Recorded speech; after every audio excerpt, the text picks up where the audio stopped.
Gelombang kemarahan publik meluas di media sosial setelah kasus dana umat yang diduga ditilep oknum pegawai bank mencuat ke permukaan.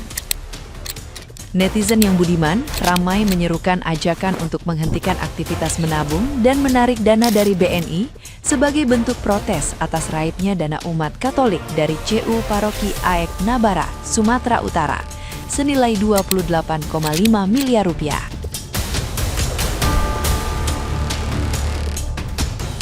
Seruan ini dipicu kekecewaan mendalam karena dana yang dikumpulkan dari kerja keras petani dan pelaku usaha justru disalahgunakan untuk kepentingan pribadi oleh oknum tidak bertanggung jawab.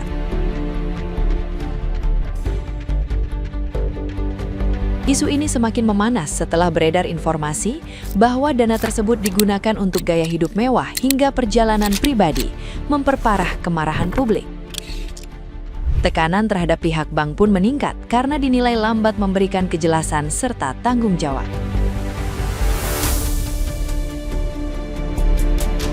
Di tengah situasi ini, kepercayaan masyarakat terhadap BNI ikut terguncang. Seruan penarikan dana menjadi simbol protes luas, sekaligus peringatan keras agar kasus serupa tidak kembali terulang di kemudian hari.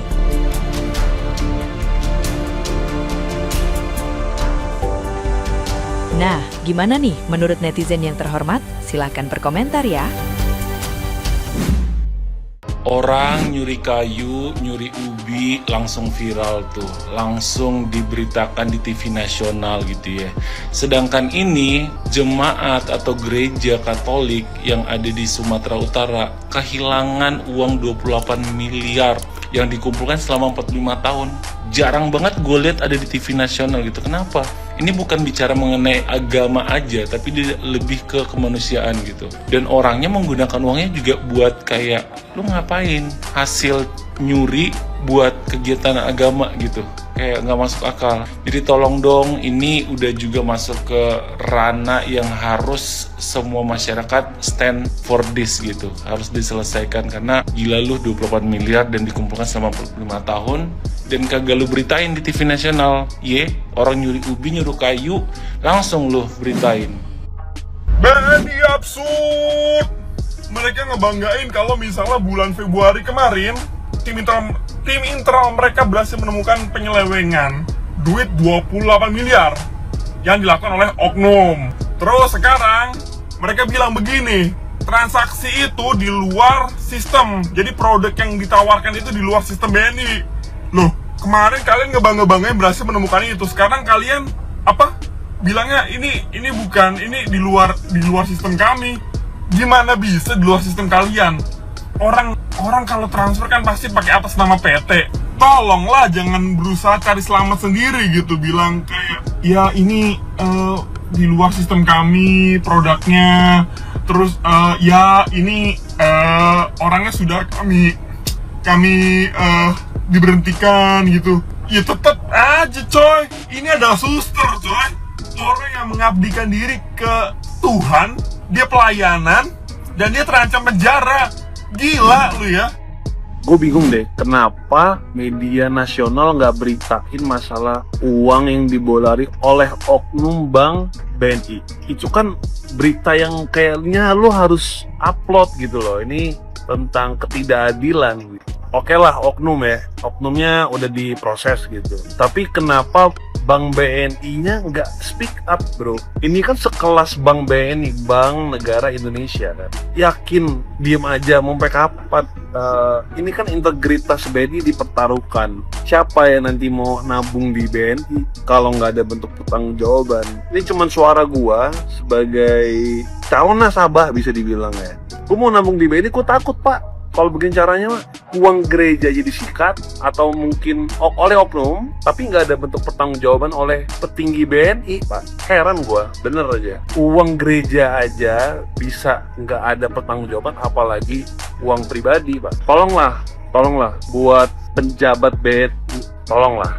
speak up, minimal kasih klarifikasi ini harusnya gimana. Gak ada bentuk pertanggungjawaban atau minimal klarifikasi aja. Apa salahnya? Untuk suster, semangat suster, Tuhan memberkati. Untuk umat-umat yang di Aik Nabara, paroki Aik Nabara, semoga cepat kelar ya masalahnya. Gue yakin dengan pertolongan Tuhan pasti ini semua cepat kelar.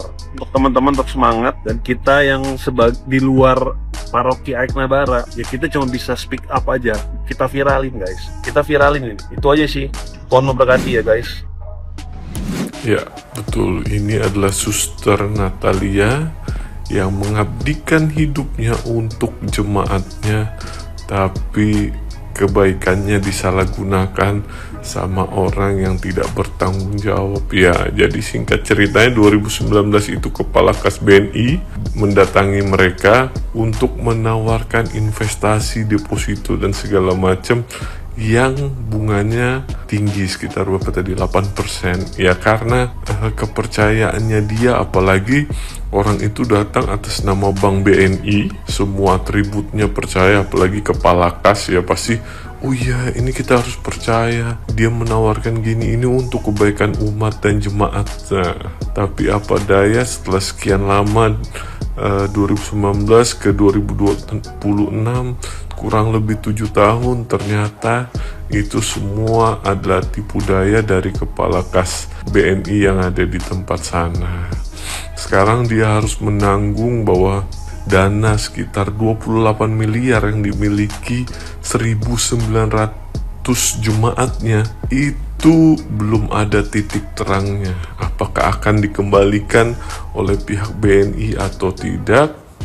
Ada informasi bahwa tiba-tiba ada transfer sekitar 7 miliar dari pihak BNI, tapi kan itu tidak menyelesaikan masalah karena dananya sekitar 28 miliar. Memang si pelaku sudah ditangkap, dan ya dana 28 miliar itu dia pakai untuk bangun apa ya, mini zoo, kopi shop segala macam, bahkan ada dipakai buat pergi ibadah. Coba kalian, benar memang di Indonesia itu ya babi aja yang haram ya guys ya.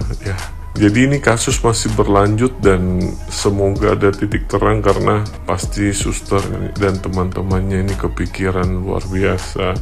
Ya semoga semangat ya suster, Tuhan selalu ada buat kita semua. Dian, dari kasus penggelapan uang gereja ya, gue cari beritanya ini bagaimana ceritanya kok bisa sampai 28 miliar, ini gimana ceritanya, gue gali informasi terus kok bisa 28 miliar gitu kan, kok bisa gitu.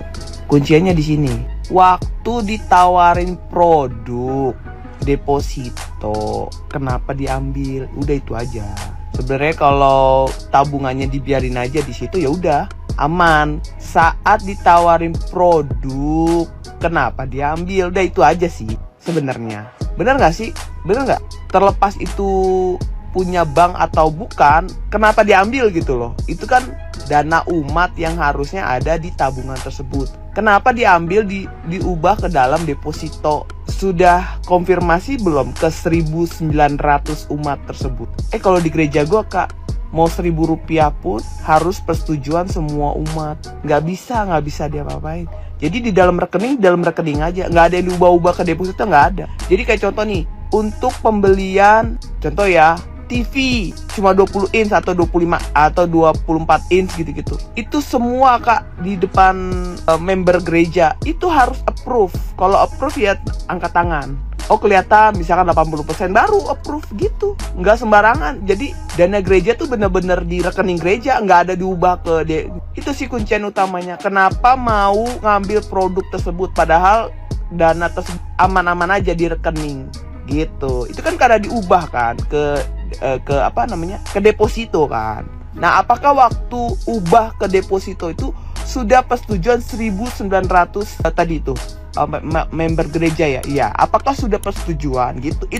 Itu sih kunciannya di situ sih. Ya, correct me if I'm wrong ya kak ya. Kalau setahu gue sih dana gereja di tempat gue tuh aman karena memang di rekening itu aja gitu. Kalau mau mengeluarkan uang harus persetujuan. Saya agak gede ya, contoh 100 juta gitu ya harus persetujuan member gereja. Itu pas lagi acara ya angkat tangan gitu. Jadi tahu semua gitu ya. Yaudah ya, dah, thank you.